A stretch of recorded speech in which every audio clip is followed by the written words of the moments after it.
तर विद्यार्थी मित्रांनो, नुकतीच मी तुम्हा सर्व विद्यार्थ्यांना भूगोल या विषयाची ओळख करून दिली होती आणि सोबतच 8व्या वर्गाच्या पाठ्यपुस्तकाची देखील तुम्हाला इतक्यातच ओळख करून दिलेली मी आहे. आता पुनश्च भूगोलाच्या तासिकेमध्ये तुम्हा सर्व विद्यार्थी मित्रांचं मी स्वागत करते. तर आपलं जे पहिलं प्रकरण आहे अतिशय सुंदरसं प्रकरण आहे, अतिशय छान आहे आणि आपल्याला जे अनेक कुतूहल असतात, अनेक प्रश्न असतात, अशा अनेक प्रश्नांचं उत्तर देणारं अर्थातच पहिलं प्रकरण आहे, ज्या प्रकरणाचं नाव आहे स्थानिक वेळ आणि प्रमाण वेळ. आता इथे 2 शब्द आलेले आहेत, स्थानिक आणि प्रमाण. तर कुठल्या रेफरन्सनी हे दोन्ही शब्द आलेले असेल आहे त्याबद्दलही आपण सविस्तर अशी चर्चा या प्रकरणाच्या अंतर्गत भागामध्ये करणार आहोत. की स्थानिक वेळ, जसं आपण ज्या गावामध्ये राहतो, ज्या शहरात राहतो, तिथे सकाळी ऑल इंडिया रेडिओ तुम्हाला सांगतो की सकाळचे 7 वाजलेले आहेत. तर सकाळचे 7 वाजलेले आहेत अर्थातच ती जी वेळ असते, कारण तो ऑल इंडिया रेडिओ आहे आणि तो रेडिओ जेव्हा ती वेळ सांगतो तर ती अर्थातच संबंध भारतामधली वेळ असते. ती झाली भारताची प्रमाणवेळ. परंतु नुसतं भारताची प्रमाणवेळ या आधारावरती संपूर्ण जागतिक घडामोडी चालतील का? तर उत्तर आहे नाही. आपल्याला या प्रमाणवेळेचा अभ्यास फक्त 8वीतच नाही तर 9व्या वर्गातसुद्धा अतिशय सखोल असा अभ्यास या संदर्भाने करायचा आहे. तर स्थानिक वेळ जी असते ही एखाद्या ठिकाणची स्थानिक वेळ असते. एखाद्या ठिकाणची, आपण जिथे राहतो तिथली ती स्थानिक वेळ असते. आता बाकीच्या ज्या गोष्टी आहेत डिटेलमध्ये चर्चा करण्यासाठी आपण पाठाच्या आतमध्ये डोकावून बघूया. तर थोडंसं आठवूया. तर पहिला प्रश्न आहे की पृथ्वीवरील दिनमान व रात्रीमानाचा कालावधी नेहमी का बदलतो? हा जो प्रश्न आहे, तर इथे बघा मी तुमच्यासाठी ही पृथ्वीची आकृती काढलेली आहे. आता ही जी मी पृथ्वीची आकृती काढलेली आहे ना, पण वर्गामध्ये जेव्हा मी जेव्हा वर्गामध्ये मी आणते आता किंवा इतरही भूगोलाचे शिक्षक आणतात, तर तो जो ग्लोब असतो तो तुम्हाला असा दिसतोय का? असा ग्लोब असतो का? तो नाही, तर तो थोडासा कललेला दिसतोय. तो कसा कललेला दिसतोय ग्लोब याबद्दल पण मी सांगते. तर हा जो ग्लोब असतो की नाही, हा थोडासा असा कललेला असतो. बरोबर आहे ना? नोटीस करा तुम्ही, आणि नसेल केला तर या वर्षाला जेव्हा वर्गात ग्लोब येईल तर तेव्हा निश्चितच बघा की त्याचा जो आस आहे हा कललेला असतो की नाही. तर हा जो पृथ्वीचा जो आस आहे हा कललेला आहे. आता तो 23.5 अंशांनी पृथ्वीचा जो आस आहे तो कललेला असतो आणि त्यामुळे पृथ्वीवरील दिनमान व रात्रीमानाचा कालावधी हा बदलता असतो. आता इथे 2 शब्द आले, दिनमान आणि रात्रीमान. दिनमान म्हणजे दिवसाचा कालावधी आणि रात्रीमान अर्थात रात्रीचा कालावधी. आता पुढे बघूया. मला वाटतं की तुमचं समाधान झालेलं असणार, सगळ्यांच्या लक्षात आलेलं आहे की 23.5 अंशांनी हा पृथ्वीचा जो आस आहे हा थोडासा असा कललेला आहे आणि कललेला असल्यामुळे काय होतं की या भागामध्ये सूर्याची किरणे पडतात आणि त्यामुळे पृथ्वीच्या या भागामध्ये आणि या भागाला दिवस असणार आणि या भागाला रात्र असणार, तर त्याचा जो कालावधी असतो यामध्ये फरक असतो. आता जगाच्या नकाशात प्रत्येकी 1 अंश अंतराने काढलेली रेखावृत्तांची एकूण संख्या किती असते? तर कधी वर्गामध्ये पृथ्वी जर आणली तर निश्चितच त्यांची संख्या मोजून बघा आणि समाधान करून पहा. तर तुम्हाला माहिती आहे की आपण ज्या वर्तुळ हे प्रकरण गणितामध्ये अभ्यासतो, तर वर्तुळामधील सर्व कोणांच्या मापांची बेरीज 360 असते, असं आपण जॉमेट्रीमध्ये शिकत असतो. तर इथे सुद्धा जगाच्या नकाशात प्रत्येकी जर 1 अंश अंतराने जर रेखावृत्त काढली तर त्यांची संख्या 360 ही असणार. आता सूर्याचे पूर्वेकडून पश्चिमेकडे जाताना दिसणे हा कशाचा परिणाम आहे? पहिली गोष्ट तर सूर्य हा पूर्वेकडून पश्चिमेकडे जातोय हे दिसलंय का तुम्हाला? नोटीस करा. नसेल दिसलं तर नोटीस करा. सकाळी उठा, बघा सूर्य कोणत्या दिशेला उगवलेला आहे. बघा, नसेल दिशा कळत तर आईला विचारा, घरच्या वरिष्ठांना विचारा की दिशा कोणती आहे. सूर्य उगवला आहे, तुम्हाला उत्तर मिळेल पूर्वेकडनं, बरोबर. आणि मग सायंकाळच्या वेळेला जिथे सूर्योदय होतो त्यावेळेला बघा की सूर्य त्याच दिशेला आहे की सूर्याने आपली जागा बदललेली आहे. तर तुम्हाला दिसेल आहे की जसं आता मी इथे बसलेली आहे, बरोबर. तर माझ्या जागेपरत्वे या दिशेला पूर्व आहे आणि या दिशेला पश्चिम आहे. तर सकाळी उठल्यानंतर मला सूर्योदय या दिशेने झालेला दिसतोय आणि मावळताना तो काय होतो, या दिशेला जातोय. चला प्रश्नाकडे वळूया. तर सूर्याचे पूर्वेकडून पश्चिमेकडे जाताना दिसणे हा कशाचा परिणाम आहे, यावरती आपल्याला चर्चा करायची आहे. तर काय होतं की ही जी पृथ्वी आहे ही स्वतःभोवती फिरत असते.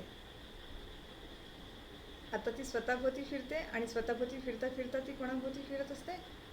सूर्याभोवती सुद्धा फिरत असते. तर पृथ्वी ही अशा प्रकारे फिरते बघा, की अशा प्रकारे फिरते, बरोबर की नाही. आणि त्यामुळे आपल्याला असं वाटतं की हा सूर्य जो आहे हा सूर्य पूर्वेकडून पश्चिमेकडे गेलेला आहे. मला असं वाटतं की माझ्या उदाहरणावरून तुमच्या ही गोष्ट लक्षात आलेली असेल आहे. तर आता त्यानंतर पुढे बघूया, पृथ्वीच्या परिवलनाची दिशा सांगा. तर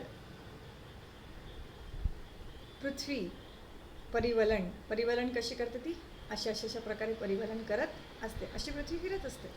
तर ही परिवलन करत असताना तिची जी दिशा असते, सुरुवात असते परिवलनाची, ती पश्चिमेपासून पूर्वेकडे करत असते. आता पृथ्वीच्या परिवलनादरम्यान दररोज किती रेखावृत्ते सूर्यासमोरून जात असतात? याचं उत्तर मी आधीच तुम्हाला दिलेलं आहे. एकूण किती रेखावृत्त सांगितले मी तुम्हाला? 360.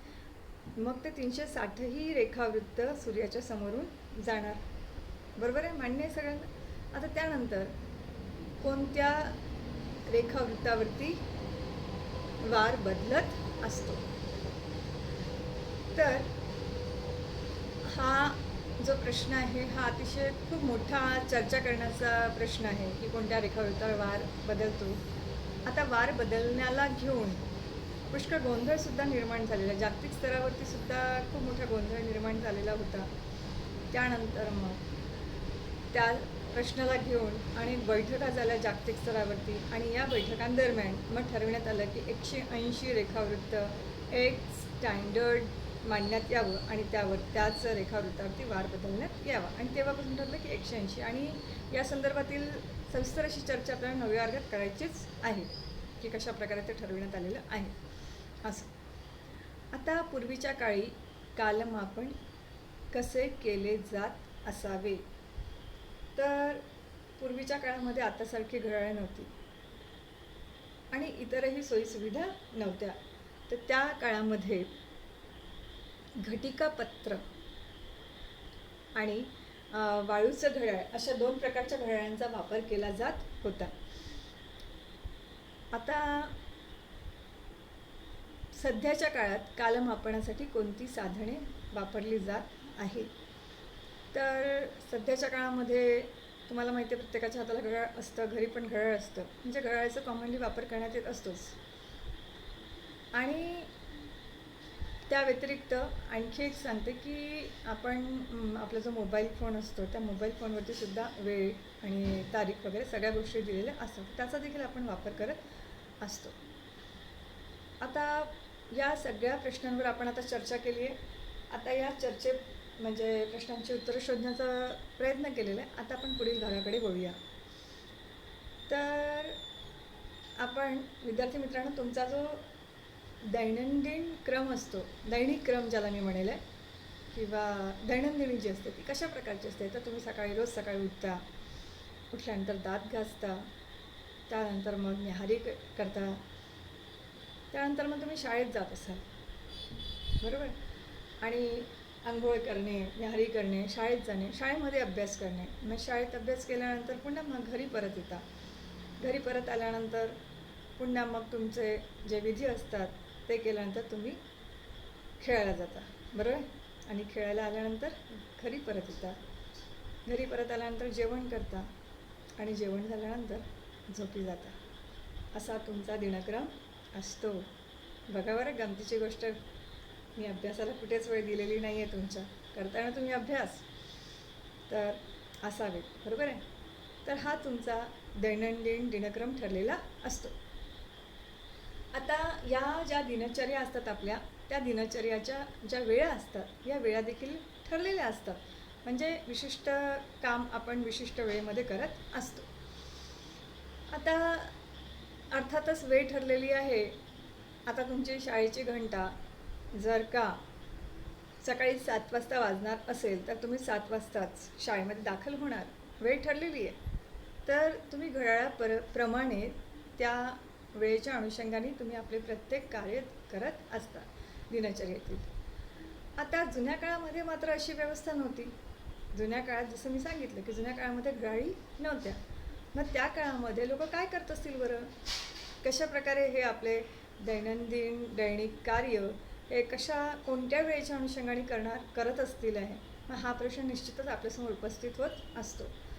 तर मग त्या काळामध्ये लोक काय करायचे की कालमापन करण्यासाठी काही नैसर्गिक घटकांचा किंवा नैसर्गिक घटनांचा सुद्धा वापर करत असे.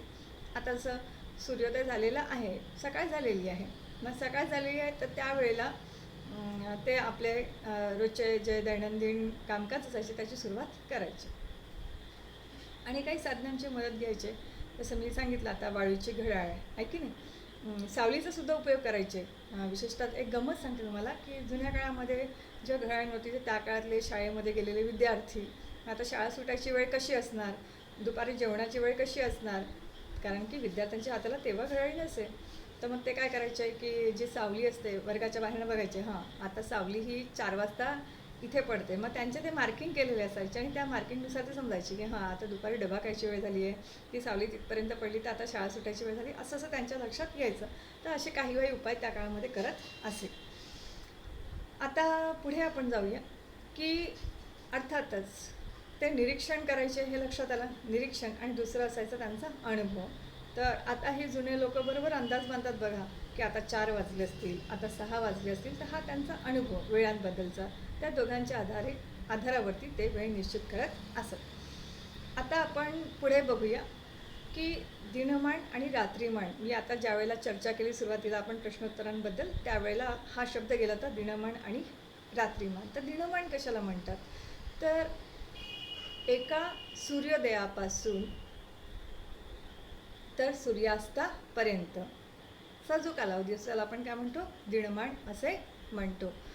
आता तुमच्या समजण्यासाठी सांगते मी की आपल्या पद्धतीने सांगते की सकाळी 6 वाजता सकाळ झालेली आहे, सूर्योदय झाला आहे सकाळी 6 वाजता आणि सायंकाळी 6:30-7च्या दरम्यान सूर्यास्त झालेला आहे. तर हा जो मधला कालावधी आहे सकाळी 6 वाजतापासून तर संध्याकाळी अंदाजे 7 वाजेपर्यंतचा, तर त्याला आपण काय म्हणणार, दिनमान. आता रात्रीमान बघूया. तर एका सूर्यास्तापासून तर दुसऱ्या दिवशीच्या सूर्योदयापर्यंतचा जो कालावधी असणार त्याला आपण काय म्हणणार, रात्रीमान. अर्थातच मी आता तुम्हाला शिकवते. तर आता सूर्यास्त झालेला आहे, बरोबर आहे. तर आता समजा आता 8 वाजलेले आहेत, तर आता 8 वाजेपासून तर उद्या सकाळी दिवस उजाडेपर्यंत, सूर्योदय होईपर्यंतचा जो कालावधी असेल तो काय असणार आहे, रात्रीमान असणार. तर अशा प्रकारे मला वाटतं की दिनमान आणि रात्रमान तुम्हाला समजलेली असावी. आता त्यानंतर एक दिवस, आपण म्हणतो ना एक दिवस झालेला आहे, तर एक दिवस होण्यासाठी काय व्हावं लागतं, तर 24 तास हे पालटावे लागतात. तर एका सूर्योदयापासून, आता 24 तास क्रॉस व्हायला लागतात मी सांगितलं, तर एका सूर्योदयापासून दुसऱ्या सूर्योदयापर्यंतचा कालावधी, तर याला म्हणणार आपण एक दिवस, एक संपूर्ण दिवस असा म्हणू. आता जुन्या काळामध्ये हा प्रश्न जो आहे त्याबद्दल आपण नुकतीच चर्चा केली की जुन्या काळामध्ये मग आता ही कालगणना करण्यासाठी, वेळेची गणना करण्यासाठी जुने लोक हे कशाचा वापर करत असेल आहे. तर जसं मी आत्ताच बोलली, घटिका पत्र, घटिका पात्र आणि दुसरं वाळूचं घड्याळ. आता यानंतर पुढे आपण बघणार आहोत की पृथ्वीचं परिवलन. आत्ताच मी परिवलनाबद्दल बोलली की पृथ्वी ही स्वतःभोवती फिरत असते. मी ॲक्शन सांगते, ही पृथ्वी स्वतःभोवती फिरत असते. तर स्वतःभोवती पृथ्वीची स्वतःभोवती फिरण्याची जी प्रक्रिया आहे तर हिला आपण काय म्हणणार, पृथ्वीचं परिवलन. आता पृथ्वीला स्वतःभोवती फिरण्यासाठी किती कालावधी लागतो बरे, हा प्रश्न निर्माण होतो. तर एक अख्खा दिवस लागतो, अर्थातच 24 तास लागतात स्वतःभोवती फिरायला. सगळ्यांच्या लक्षात आलं. तर आता पुढे आपल्याला बघायचं आहे की सूर्योदयाच्या बाबतीमध्ये बघूया. तर सूर्योदय ज्या दिशेने होत असतो, तुम्हाला माहिती आहे रोज सकाळी सूर्योदय होतो. मी आत्ताच बोलले की रोज सकाळी सूर्योदय होतो. आता हा सूर्योदय कोणत्या दिशेने होतो बरे, आत्ताच मी बोललेली आहे. मी आत्ताच माझी सुद्धा दिशा सांगितली होती की ही माझी पूर्व दिशा आणि ही माझी पश्चिम दिशा आहे, बरोबर आहे ना. आणि सूर्योदय हा पूर्व दिशेने होत असतो आणि सूर्यास्त हा पश्चिम दिशेने होत असतो. तर आता सूर्योदय ज्या बाजूने होतो त्याला आपण पूर्व दिशा म्हणणार आणि सूर्यास्त ज्या दिशेने होतो त्याला आपण काय म्हणणार, पश्चिम दिशा. एवढं सगळ्यांच्या लक्षात आलं. आता त्या अनुषंगाने जर आपण विचार केला तर सूर्य जो आहे हा पश्चिमेकडून पूर्वेकडे फिरत असतो. आपल्याला असं आता अंदाजे वाटलं असेल की हा पूर्वेला उगवतो तर पूर्वेकडून पश्चिमेकडे उगवतो आहे, असं वाटलं असेल. वाटण्याला काही अर्थ नसतो. खरे पाहता तो पश्चिमेकडून पूर्वेकडे काय होत असतो, फिरत असतो. आता त्याचा परिणाम काय होत असतो की पृथ्वीच्या परिवलनाचा परिणाम आपल्याला कशा स्वरूपामध्ये अनुभवायला मिळतो. तर आपण दिवस आणि रात्र अनुभवत असतो. आलं सगळ्यांच्या लक्षात. ही जी पृथ्वी आहे ही काय करते, परिवलन, ही अशी परिवलन करते आणि त्याचा परिणाम काय आपल्याला दिवस आणि रात्र अनुभवायला मिळत असतं.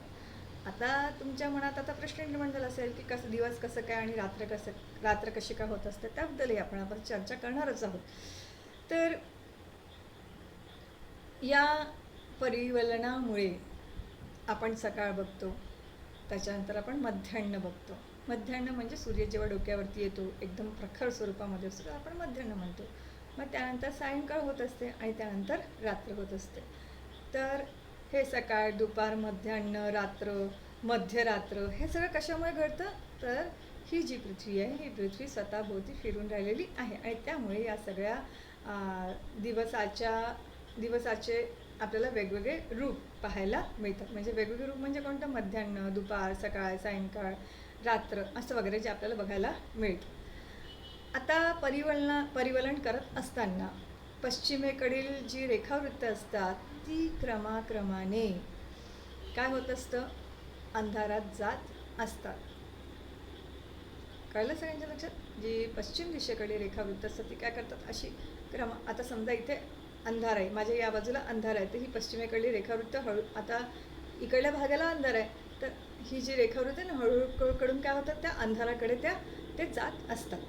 तर अशी ती क्रिया घडत असते. आता जे रेखावृत्त सूर्यप्रकाशामध्ये येत असतं, आता मी ही प्रॅक्टिकली ही प्रक्रिया करूया आपण. आता बघा, ही पृथ्वी आहे, ओके फाईन, आणि ही पृथ्वी काय करून राहिली, अशी फिरून राहिलेली आहे, बरोबर आहे. आता आपण दिशाच्या संदर्भाने पण बोलूया. आता माझी जी दिशा आहे, माझ्या घराच्या दिशेनुसार मी तुम्हाला सांगते, ही पूर्व दिशा आहे आणि ही पश्चिम दिशा आहे.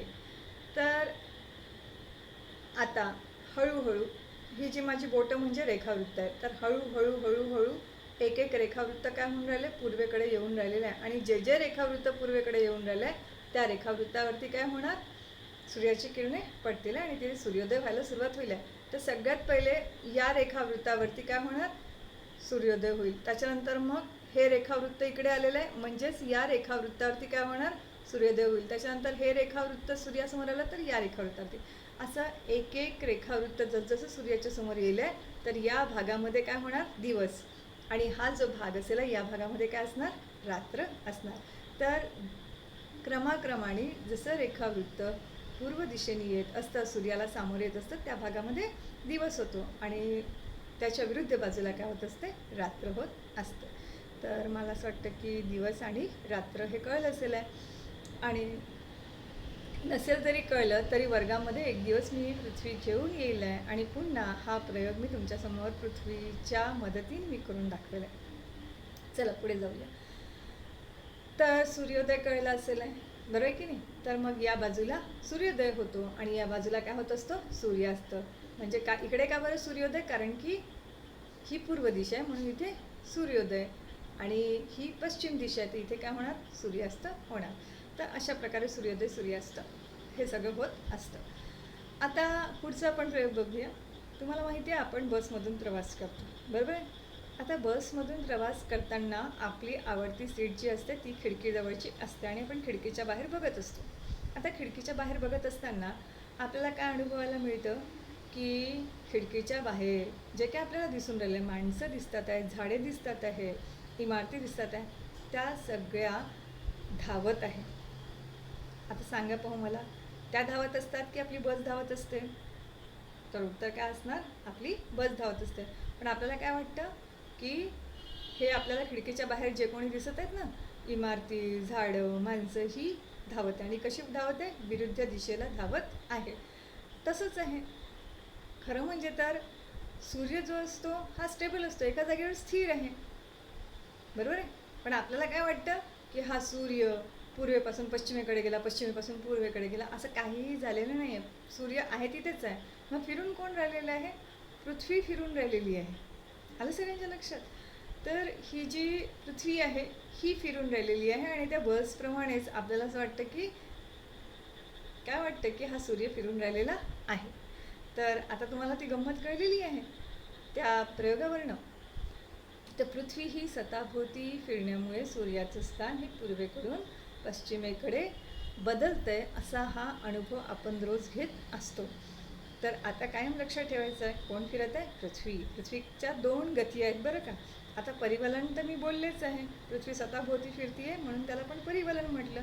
किती वेळात फिरते, 24 तासामध्ये. आता हे 24 तास पण छान लक्षात ठेवायचे. काय काय लक्षात ठेवायचं आपल्याला, तर 360 रेखावृत्त पृथ्वीचे, बरोबर, ते तुम्हाला लक्षात ठेवायचं आहे. आणि दुसरी गोष्ट म्हणजे पृथ्वीला स्वतःभोवती फिरायला 24 तास लागत असतात. आता पुढे जाऊया. तर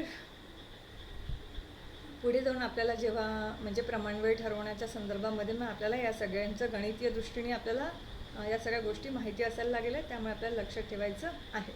आता पुढे मी तुम्हाला एक गोष्ट सांगायची राहिली की पृथ्वी स्वतःभोवती फिरत असल्यामुळे आपल्याला असं वाटतं की हे सूर्याचं जे स्थान आहे हे पूर्वेकडून पश्चिमेकडे बदलत असतं. आता पुढे बघूया. स्वच्छ सूर्यप्रकाश ज्या दिवशी असेल, आपल्याला मी तुम्हाला एक ॲक्टिव्हिटी आधीच दिलेली होती करायला. आता ती ॲक्टिव्हिटी इथे मी चर्चा करते. तर ज्या दिवशी अगदी स्वच्छ निरभ्र आकाश आहे, स्वच्छ सूर्यप्रकाश आहे, त्या दिवशी तुम्हाला हा प्रयोग करायचा आहे. सध्या पावसाळ्याचे दिवस आहेत मला मान्य, त्याच्यामुळे एखाद्या दिवशी स्वच्छ सूर्यप्रकाश नसणार देखील. पण ज्या दिवशी असेल त्या दिवशी तुम्हाला खो खोच्या मैदानावरती जायचं आणि तिथे जाऊन हा प्रयोग करायचा आहे, किंवा घरच्या अंगणात केला तरी चालेल. तर खो खोच्या मैदानावरती रोवलेल्या खांबापैकी एक खांब जो दिवसभर उन्हामध्ये उभा राहतो तो खांब तुम्हाला या कृतीसाठी निवडायचा आहे. आणि मग काय करायचं आहे की हा जो खांब आहे तर त्या खांबाची जी सावली असते सकाळी, मग त्याच्यानंतर मधल्या कालावधीमध्ये सकाळी 8 वाजता, त्याच्यानंतर 10 वाजता, त्याच्यानंतर दुपारी 12 वाजता, मग 2 वाजता आणि 4 वाजता, पाहिजे तर मग इव्हन तुम्ही 6 वाजता पण तिची सावली कशा प्रकारे पडून राहिलेली आहे त्या सावलीची म्हणजे तिथे मार्किंग करायचे, मार्क्स जे असतात ना तसं करायचं आहे. आणखी काय निरीक्षण करायचं आहे म्हणजे कोणत्या वेळेला ती सावली खूप लांब पडली आणि कोणत्या वेळेला सर्वात आखूड पडली, या सगळ्या गोष्टींच्या तुम्हाला नोंदी घ्यायच्या आहे, निरीक्षण करायचं आहे. आणि सावलीची लांबी मोजायची आहे आणि लांबी मोजून ती किती लांब पडली त्याची मोजमाप करून वहीमध्ये त्याच्या नोंदीसुद्धा करायच्या आहे. आता सर्वात लांब सावली केव्हा पडली आणि सर्वात आखूड सावली केव्हा पडली याची सुद्धा तुम्हाला दिवसभरामधली नोंद घ्यायची आहे. आता तुमच्या काय निदर्शनास येईल या प्रयोगामध्ये, तर अगदी सकाळच्या वेळेला आणि संध्याकाळच्या वेळेला जी सावलीची जी लांबी असते ही सर्वात जास्त असल्याचं तुमच्या निदर्शनास येईल. कोणत्या वेळेला म्हटलं मी, अगदी सकाळी आणि संध्याकाळी. आणि दुपारच्या वेळेला जर बघायला गेला तर तुम्हाला काय दिसेल आहे, अरे ही सावली तर आखूड झाली आहे. मग प्रश्न पडेल आहे की सकाळी का बरं लांब होती आणि दुपारच्या वेळेला ती का आखूड झालेली आहे. आता खांबाच्या संदर्भाने विचार केला तर सूर्याचं आकाशातलं असं का झालं या प्रश्नांचा उत्तराचा शोध घ्यायचा आपल्याला प्रयत्न करायचा आहे. तर ही जी सूर्याची जी पोझिशन असते ही पोझिशन कशी असते, पूर्व दिशेपासून तो असा असा, आता हा समजा खांब आहे बरोबर आहे ना, आणि सूर्याची पोझिशन कशी आहे, हा अशा प्रकारे हा पूर्वेपासून पश्चिमेकडे आलेला आहे बरोबर आहे की नाही. आता या सूर्याच्या पोझिशनप्रमाणे या खांबाची जी सावली आहे या सावलीमध्ये काय पडणार आहे, फरक पडणार आहे. अर्थातच सूर्याचं आकाशातलं स्थान बदललेलं आहे. आता कारण काय आहे की परिवलनादरम्यान सूर्यासमोर पृथ्वीचा विशिष्ट भाग येतो. त्या आकृतीमध्ये बघा दाखवलेला आहे, स्थानिक वेळची ही आकृती दाखवलेली आहे की नाही. ही आकृतीमध्ये बघा, आता हा सूर्य इथे आलेला आहे. ॲक्च्युली हा सूर्य इथे असतो, पहिले हा कुठे असणार, इथे असणार बरोबर. त्याच्यानंतर मग दुपारच्या वेळेला हा इथे असणार आणि त्याच्यानंतर हा इथे असेल. इथे असेल म्हणजे सूर्योदय होईल, इथे असेल तर इथे असेल तर सूर्यास्त, इथे असेल तर सूर्योदय आणि इथे मध्यान्ह. चला, तर आता परिवलनादरम्यान सूर्यासमोर पृथ्वीचा विशिष्ट भाग येत असतो. आता कसा येत असतो बघा, आता याच आकृतीमध्ये तुम्ही लक्षात घ्या. आता ती परिवलन करून राहिलेली आहे, तर हा जो भाग आहे की नाही, हा भाग हा सूर्याच्या समोर परिवलन करत असताना हा भाग सूर्याच्या समोर आलेला आहे बरोबर आहे की नाही. तसा विशिष्ट भाग येत असतो. आता सकाळी आणि संध्याकाळी आणि दुपारी या 3 वेळांबद्दल मी बोलणार आहे. तर दुपारच्या वेळेला काय असतं की तो सूर्य जो असतो ना असा डोक्यावरती असतो बरोबर आहे, अगदी सूर्य डोक्यावरती असतो आणि त्यामुळे ती सावली जी असते ती काय होत असते, आखूड पडत असते. आणि सकाळच्या वेळेला हा सूर्य कुठे असतो, इथे असतो, त्यामुळे सावली लांब पडते. सायंकाळच्या वेळेला सूर्य इकडे असतो त्याच्यामुळे सावली आखूड. आणि सगळ्यात जास्त लांब सावली जी आहे ती जेव्हा सूर्य इकडे असतो तेव्हा सूर्यास्ताच्या वेळेला आणि नंतर सूर्योदयाच्या वेळेला सावली कशी असणार, लांब असणार. आणि आखूड ती ज्या वेळेला दुपारच्या वेळेला 12 वाजता सूर्य जेव्हा डोक्यावर असतो त्यावेळेला ती सावली काय झाली आहे, आखूड झालेली आहे. आता सकाळी आणि संध्याकाळी आता थोडंसं तापमानाबद्दल बोलते मी बरं आहे की नाही. तुम्हाला सगळ्यात जास्त गारवा कोणत्या वेळेला जाणवतो बरं दिवसभरामध्ये, तर तुमचं उत्तर काय असणार, छान अगदी मस्त गारवा असतो, अगदी सकाळच्या वेळेला असतो आणि नंतर संध्याकाळच्या वेळेला हा गारवा असतो हवेमध्ये बरं आहे का. गारवा असतो म्हणजेच काय, तर त्यावेळेला हवेचं तापमान फार कमी असतं. आणि सर्वात जास्त हवेचं तापमान मग केव्हा असतं, तर दुपारनं 12 वाजताच्या नंतर हवेचं तापमान कसं असतं, जास्त असतं. आता इथे सूर्योदयानंतर हा जो सूर्य जो असतो तो हळूहळू हळूहळू करत काय होतो, वर जातो आणि मग तसतशी आपली सावली काय होत जाते, कमी कमी होत जाते. आणि मग त्याच्यानंतर मग पुन्हा मग काय होतं, मग हा सूर्य आकाशात वर गेला, सावली आखूड झाली, त्याच्यानंतर हा मग काय कुठे गेला, हा पश्चिमेकडे गेला. पुन्हा मग सावली आपली काय व्हायला लागली, हळूहळू हळूहळू काय व्हायला लागलेली आहे, पुन्हा लांब लांब लांब होत गेली आणि एकदम संध्याकाळच्या वेळेला ती सगळ्यात जास्त लांब होईल. आता पृथ्वीवरती मध्यान्ह वेळ एका रेखावृत्तावरती, आता याच्यामध्ये उत्तर ध्रुवापासून ते दक्षिण ध्रुवापर्यंत मध्यान्हाची जी वेळ असते ती सारखी असते. मी तुम्हाला एक पुन्हा हे दाखवते बघा. हा जो आहे हा उत्तर ध्रुव आहे आणि हा कोणता आहे, हा दक्षिण ध्रुव. तर पृथ्वीवरती जी मध्यान्ह अर्थात दुपारची जी वेळ असते त्याला मध्यान्ह म्हणतात, 12 नंतरची वेळ. तर मध्यान्हाची जी वेळ असते तर ही या उत्तर ध्रुवापासून तर या दक्षिण ध्रुवापर्यंत कशी असते, सारखी असते. आता एखाद्या विशिष्ट ठिकाणच्या संदर्भाने किंवा स्थानिक वेळेच्या संदर्भाने मात्र सूर्याच्या स्थानावरून ठरविण्यात आलेली वेळ ती त्या ठिकाणची कोणती वेळ असते, स्थानिक वेळ. जसं आता तुम्ही फॉर एक्झाम्पल जसं आता एखादी व्यक्ती राहते सोलापूरला, बरं आहे की नाही. आता सोलापूरमध्ये सूर्याच्या एका आकाशामधल्या विशिष्ट स्थानावरून जर असं ठरविण्यात आलं की सकाळचे 7 वाजले तर ती सोलापूरचे काय असणार, स्थानिक वेळ असणार. तर प्रत्येक ठिकाणची स्थानिक वेळ ही देखील असते आणि प्रमाण वेळ ही सुद्धा ठरवावी लागत असते. ती का ठरवावी लागत असते की वेळांच्या संदर्भामध्ये संबंध देशामध्ये किंवा संपूर्ण जगभरामध्ये कोणताही गोंधळ उडायला नको, त्यासाठी मग ती प्रमाण वेळ ठरविण्यात येत असते. पण एका विशिष्ट ठिकाणची पण स्थानिक वेळ असते आणि ती कशी ठरवली जाते, मी सांगितलं की आकाशामध्ये जो सूर्य असतो त्या सूर्याच्या स्थानावरून ती ठरविण्यात येत असते.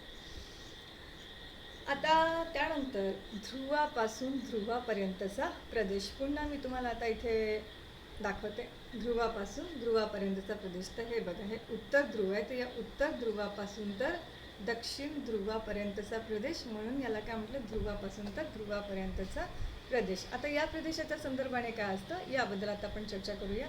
तर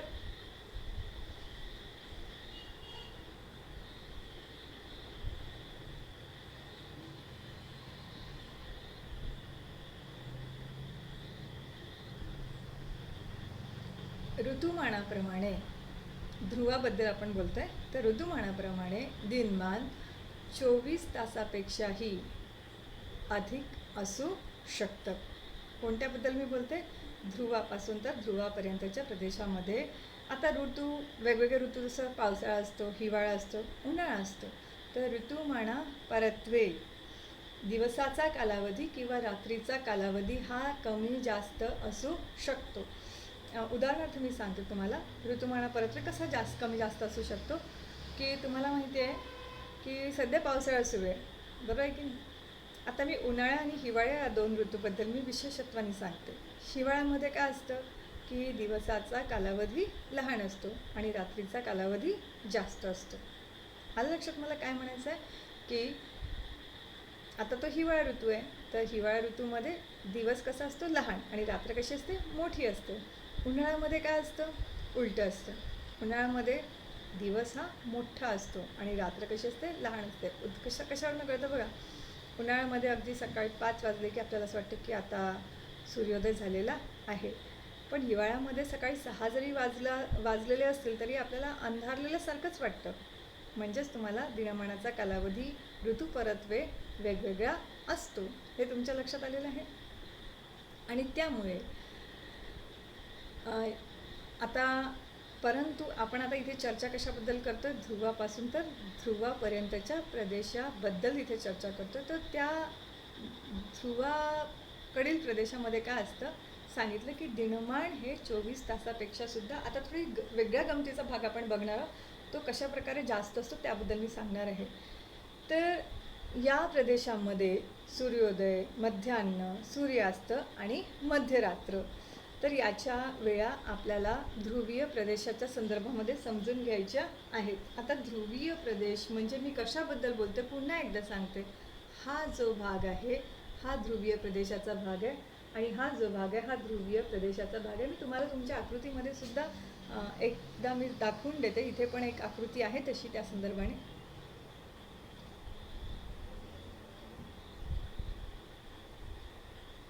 हे पहा, हा जो प्रदेश आहे हा ध्रुवीय प्रदेश आहे.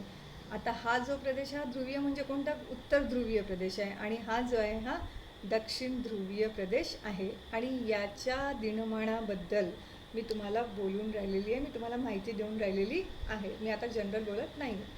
तर या ध्रुवीय प्रदेशामध्ये काय असतं की 24 तासापेक्षा सुद्धा मोठा दिवस असू शकतो. ही मजेशीर बाब आहे. ती कशा प्रकारे, आता मी उत्तर ध्रुवाबद्दल पण सांगणार आहे, दक्षिण ध्रुवाबद्दल.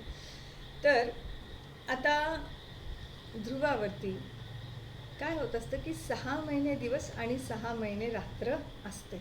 आहे ना मजेची गोष्ट. तर म्हणून मग तुमच्या भूगोलाच्या भाषेमध्ये सांगायचं झालं तर 6 महिने दिनमान आणि 6 महिने रात्रमान असते. आता मात्र मग बाकीच्या गोष्टीला घेऊन आपल्या डोक्यात गोंधळ उडालेला आहे. दुपार कशी असेल, सकाळ कशी असेल, तिथे दिवस केव्हा उजाडत असेल आणि रात्र केव्हा होत असेल वगैरे वगैरे अनेक प्रश्न निर्माण झाले असेल. तर ध्रुवावरती सूर्योदय किंवा सूर्यास्त यांची वेळ जेव्हा सांगितली जात असते तर ही वेळ सांगताना म्हणजे 6 महिन्याआधी दिवस उगवला होता आणि 6 महिन्यांनी मग काय झाला तो मावळला. बरं आहे की नाही? अशी गमतीशीर गोष्ट असते. तर मग आता ध्रुवावरती सूर्योदय कधी झाला हे जर सांगायचं असेल तर मग काय सांगणार आपण? आपल्या संदर्भात सांगतो की सकाळी 6 वाजता दिवस उजाडला आणि संध्याकाळी 6 वाजता दिवस मावळला. पण ध्रुवावरती असं सांगता येणार का? नाही. मग ध्रुवावरती कसं सांगणार? तर ध्रुवावरती सांगत असताना मग त्यांना तारखेचा संदर्भ घेऊन सांगावं लागतं की या तारखेला दिवस उगवला होता, या तारखेला दिवस मावळला होता, असं ध्रुवीय प्रदेशामध्ये सांगावं लागत असतं दिनमान आणि रात्रमानाबद्दल सांगत असताना. तर आकाशामध्ये विशिष्ट तारखेला सूर्य उगवतो, बरोबर आहे. आणि मग उगवल्यानंतर तो काय करतो की आकाशामध्ये असा तो क्षितिजावरती असा आकाशामध्ये तो काय करतो, तो घिरट्या घालत असतो. दिनमान जेव्हा असतो तेव्हा तसा घिरट्या घालत असतो. सातत्याने क्षितिजावर घिरट्या घालत असल्यासारखा तो फिरतो. आणि मग या भागामध्ये मग सावलीची लांबी, मध्यान्ह या सगळ्या वेळासाठी आपल्याला आपण जो प्रयोग केला ना सावलीचा तो इथे करता येणार नाही. आता इथे याने प्रश्न विचारलेला आहे की जरा विचार करा. ध्रुवावरती एका विषुवदिनाला सूर्योदय होतो तर पुढच्या विषुवदिनाला सूर्यास्त होतो. या कालावधीत तुम्ही ध्रुवावर असलात तर सूर्याचा आकाशातील भ्रमणमार्ग कसा दिसेल ते सांगा, असं त्याने विचारलं आहे. पुढचा प्रश्न आहे कोणत्या दिवशी आकाशात सूर्य जास्तीत जास्त उंचावर असेल. तर तुम्हाला याची उत्तरं शोधायची आहे. मी तुम्हाला एक वेळ देते आणि नंतरच्या तासाला मग मी याबद्दल चर्चा करणार, पुढील तासाला करणार. सध्या तुम्ही शोधण्याचा प्रयत्न करा. आता वेगवेगळ्या रेखावृत्तांवरती आता मी पुन्हा तुम्हाला रेखावृत्त दाखवते. हे बघा, ही जी वेगवेगळी जी रेखावृत्त असते आहेत ना मी याच्यामध्ये दाखवलेली आहे. तर या वेगवेगळ्या रेखावृत्तावरती सूर्योदय, मध्यान्ह, सूर्यास्त या वेगवेगळ्या असतात. आश्चर्य वाटलं असेल ऐकून तुम्हाला, आहे ना. आतापर्यंत आपल्याला असंच वाटायचं की आमच्या गावाला समजा दुपारचे 12 वाजले असतील तर कलकत्त्याला आणि दिल्लीला सुद्धा दुपारचे 12च वाजलेले असतील आहे. पण असं नाही. आपल्याकडची दुपार, कलकत्त्याची दुपार, मुंबईची दुपार, सगळीकडे दुपार म्हणजेच मध्यान्ह, सूर्योदय आणि इतरही ज्या हे असतात ज्याला म्हणून वेळा असतात त्या वेगवेगळ्या असतात. सूर्योदयाच्या, सूर्यास्ताच्या, मध्यान्हाच्या वेळा वेगवेगळ्या असतात वेगवेगळ्या भागामध्ये. असं का? कारण की मी तुम्हाला सांगितलं की सूर्याच्या समोर एक एक रेखावृत्त येत असतं आणि त्याप्रमाणे तिथे सूर्योदय होत असतो. त्याच्यामुळे हा फरक पडत असतो. आता जसं आता मुंबईच्या संदर्भामध्ये तुमच्या पाठ्यपुस्तकामध्ये दिलं आहे की मुंबईमध्ये जेव्हा मध्यान्हाची वेळ असेल, बरं ना, समजा मुंबईमध्ये 12 वाजले असतील तर कलकत्त्याला त्यावेळेला 12 वाजलेले असणारच असे नाही. कलकत्त्याची वेळ वेगळी असेल आहे, दिल्लीची वेळ वेगळी असेल आहे आणि मुंबईची वेळ वेगळी असणार, चेन्नईची वेळ पण वेगळी असेल आहे मध्यान्हाची. अशा वेगवेगळ्या वेळा असतील आहेत. आता ते का असं झालं असेल हाही प्रश्न निर्माण झाला असेल, बरं आहे की नाही. तर आता बघा, आता हे जे रेखावृत्त आहे इथे 12 वाजलेत, बरं आहे की नाही. म्हणजे या रेखावृत्तात, चला मी हे रेखावृत्त असं करते, सूर्याची जी किरण आहे की नाही ही अशी सरळ पडलेली आहे. इथे 12 वाजलेत, बरं आहे की नाही. मग त्याच्यानंतर काय झालं, मग हे रेखावृत्त आलं. मग या रेखावृत्तावरती अशी लंबरूप पडली म्हणजे इथे 12 वाजले. त्याच्यानंतर मग इथे लंबरूप पडलं म्हणजे इथे आता 12 वाजले. आलं सगळ्यांच्या लक्षात. तशा प्रकारे एक एक रेखावृत्त जसं समोर येतं सूर्याला तसं तसं तिथल्या वेळा बदलत असतात. अशा वेळा या वेगवेगळ्या असतात मध्यान्हाच्या. म्हणजे एका ठिकाणी आधीच, आता कलकत्त्याला आधीच मध्यान्ह होऊन जायला आहे, त्याच्यानंतर मुंबईला मध्यान्ह व्हायला वेळ लागेल आहे कारण कलकत्ता हे पूर्वेला आहे आणि मुंबई जी आहे ती पश्चिमेला आहे. तर असा हा फरक पडणारच. तर अर्थातच पृथ्वीच्या पृष्ठावरील एखाद्या ठिकाणी स्थानिक वेळ मध्यान्ह संदर्भाने निर्धारित केली जात असते आणि रेखावृत्तावरील स्थानिक वेळ ही म्हणजे असं कलकत्ता सिटी आहे, प्रॉपर कलकत्ता सिटी. तर प्रॉपर कलकत्ता सिटीमध्ये मात्र संबंध कलकत्त्यामध्ये 12च वाजलेले असणार आहे, कारण ती तिथली स्थानिक वेळ आहे. आलं सगळ्यांच्या लक्षात. आता आपल्याला पुढे हे जे प्रमाण वेळ याचं जे गणित आहे ते समजून घ्यायच्या दृष्टीने मी तुम्हाला काही महत्त्वपूर्ण बाबी सांगणार आहेत, त्या तुम्हाला इथे समजून लक्षात ठेवायच्या आहेत. तर जसं मी सांगितलं की पृथ्वी स्वतःभोवती परिवलन करत असते. तर ती स्वतःभोवती परिवलन करत असताना ती 360 अंशाच्या कोनातून फिरते. तर फिरताना तिला जवळपास जो कालावधी लागतो तो कालावधी असतो 24 तासाचा कालावधी लागतो. म्हणजे एक दिवस एक रात्र 24 तासाचा कालावधी पृथ्वीला स्वतःभोवती फिरताना लागत असतो. आता ते काय लक्षात ठेवायचं आहे की पृथ्वीला 360 अंश या कोनातून फिरण्यासाठी एकूण वेळ लागते 24 तास. आता पुढे, आता पृथ्वी एका तासामध्ये 60 मिनिटं असतात, बरोबर आहे. तर पृथ्वी एका तासात 360 अंश, आता 360 अंशाला आपल्याला काय करावं लागेल, दिवसाला किती तास असतात 24, म्हणून 360 भागीला 24 जर आपण केले तर आपल्याला लक्षात येईल की ती 15 अंश स्वतःभोवती फिरत असते. म्हणजेच पृथ्वी एका तासाला किती अंश फिरत असते स्वतःभोवती, फक्त 15 अंश फिरत असते. आता पुढे जाणार आहे. आता 15 अंशाचं आपण गणित काढलेलं आहे, मग आता आपल्याला एका अंशाचं काढावं लागणार आहे. तर एका अंशाचं काढण्यासाठी आपण काय करणार की 60 भागिले 15, आलं सगळ्यांच्या लक्षात. 60 भागिले जर आपण 15 केले तर मग आपल्याला उत्तर मिळेल आहे 4 मिनिटे. म्हणजे एका अंशात फिरायला, पृथ्वीला एका अंशामध्ये फिरायला, आता आपण मायक्रो कॅल्क्युलेशन केलेलं आहे, तर किती वेळ लागणार आहे, 4 मिनिटे लागणार आहे. पृथ्वीला एका अंशामध्ये फिरायला 4 मिनिटे लागतात. हे मायक्रो कॅल्क्युलेशन आपल्या लक्षात आलं आहे. आता प्रत्येक एक अंश अंतरावरील रेखावृत्ताच्या स्थानिक वेळेत, त्यामुळे 4 मिनिटांचा फरक पडतो.